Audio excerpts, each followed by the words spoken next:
Hi friends, आज हमारा topic है कि सिविल सर्विस एग्ज़ाम्स बड़ा है या फिर छोटा है। तो जो भी ये वीडियो देख रहे हैं, मैं मान के चलता हूँ कि आप में कहीं ना कहीं सिविल सेवा के प्रति चाह ज़रूर होगी। चलो इस टॉपिक की शुरुआत करते। तो इसकी शुरुआत एक आपसे क्वेश्चंस पूछ के ही करते हैं कि मैं अगर आपसे पूछूं कि सिविल सर्विस एग्ज़ाम छोटा है या बड़ा है, तो आप में से अधिकांश मेजॉरिटी स्टूडेंट ऑफ यही कहेंगे कि सिविल सर्विस एग्ज़ाम से बहुत ही बड़ा है। तो फिर मैं आपसे अगर सवाल करूं कि सिविल सर्विस एग्ज़ाम क्यों बड़ा है, तो आप में से अधिकांश स्टूडेंट उसके आगे जवाब देने में ही असमर्थ होंगे कि अब हम क्या बोले। तो ऐसी सिचुएशन में हम कुछ विश्लेषण करते हैं जिसके माध्यम से हमें पता चल सके कि सिविल सर्विस एग्ज़ाम्स सरल है या फिर कठिन। सामान्यतः हमारे जो भी हम आंसर्स देते हैं उनकी वो एक धारणा से निकल के आते हैं, और वो धारणा जो हम हमारी अपनी मान के चलते हैं, हम हमारे अनुभव मान के चलते हैं, वो एक्चुअली में हमारे अनुभव होते नहीं हैं। वो अनुभव या तो समाज के होते हैं या फिर एक समूह के होते हैं। यदि आप इस बात को सिविल सर्विस एग्ज़ाम्स पे पूछे गए इस प्रश्न पे लागू करते हैं तो आपको मज़ेदार तथ्य जानने को मिलेंगे कि जो आप लगातार बातें सुनते आ रहे हैं कि सिविल सर्विस एग्ज़ाम्स बड़ा है, तो उसके आधार पर आप भी बोल रहे हैं कि आपके दिमाग में ये फिट हो गया है कि सिविल सर्विस एग्ज़ाम बहुत ही बड़ा है।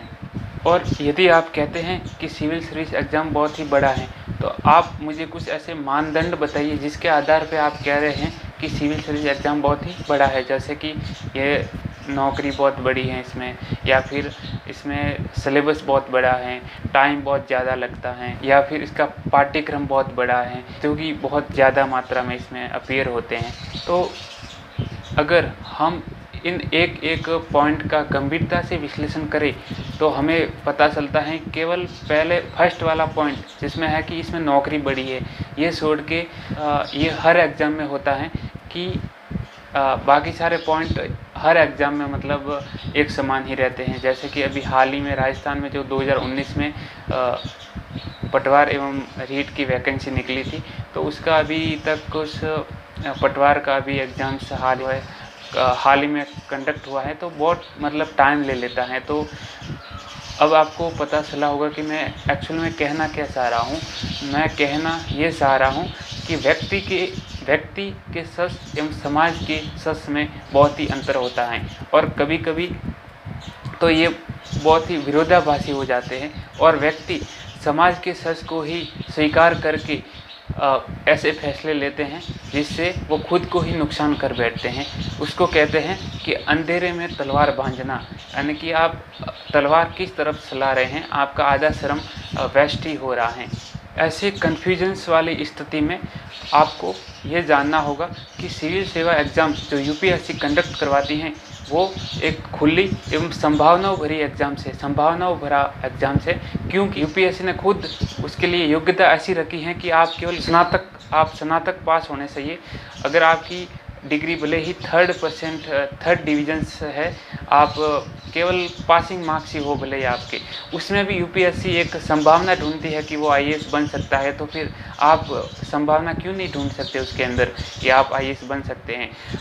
मैं आपको एक एग्जांपल बताता हूँ कि यूपीएससी की एक जो वार्षिक रिपोर्ट निकालता है हर एक साल में, उसके आधार पे, मैं हवाबाजी नहीं कर रहा हूँ, उसके आधार पे आपको बता रहा हूँ कि 50% स्टूडेंट ऐसे होते हैं जो सेकंड डिवीज़न से पास होते हैं और वो यूपीएससी क्रैक करते हैं।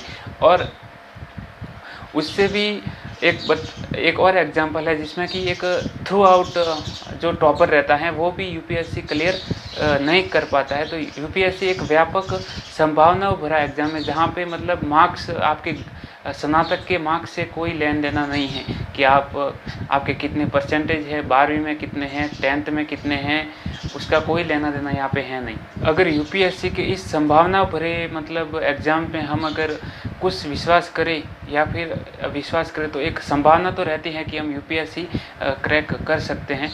तो मैं केवल यहाँ पे संभावनाओं का कह रहा हूँ क्योंकि मुझे बहुत सारे ऐसे स्टूडेंट्स भी मिले हैं जो उनकी एक केवल कानूनी रूप से उसके पास स्नातक की डिग्री होती है, गुणवत्ता के तौर पे नहीं होती, क्योंकि जो एग्ज़ाम्स ग्रेजुएशन के होते हैं, आपको पता है किस प्रकार से केवल एक डिग्री मात्र का होता है, उसमें कोई गुणवत्ता नहीं होती।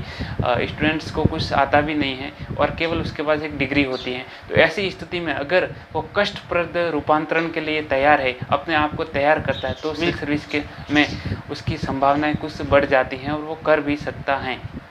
तो अब इस प्रश्न का उत्तर हमें मिलेगा कहाँ पे? तो इस प्रश्न का उत्तर हमें ऐसे मिलेगा कि आपको केवल 2 चीज़ों की ही तुलना करनी है, एक तो परीक्षा की, एक अपने आप की। क्योंकि परीक्षा अपने आप में कोई बड़ी या फिर कठिन नहीं होती, उसको आप बड़ी या कठिन बनाते हैं। आपको जज करना होगा कि आपके अनुसार वो परीक्षा कठिन है या फिर सरल है, न कि आपके अंकों के आधार पे। और दूसरा है कि आपके अंदर कितनी क्षमताएं हैं, आप कितना एफर्ट उसके लिए लगा सकते हैं। तो उसके आधार पे आपको उस परीक्षा को सरल या कठिन आप ठहरा सकते हैं। ये आपका अपना डिसीजंस होगा, न कि आप समाज के एक बनाए गए व्यापक व्यू के आधार पे चलेंगे कि सभी ने कह दिया बड़ा है तो बड़ा है, कठिन है तो कठिन है। उसके आधार पे आप नहीं कर सकते। आपको अपने हिसाब से कठिन है या फिर सरल है उसका पता लगाना होगा और आप उसको आसानी से क्रैक कर सकते हैं। थैंक यू, धन्यवाद।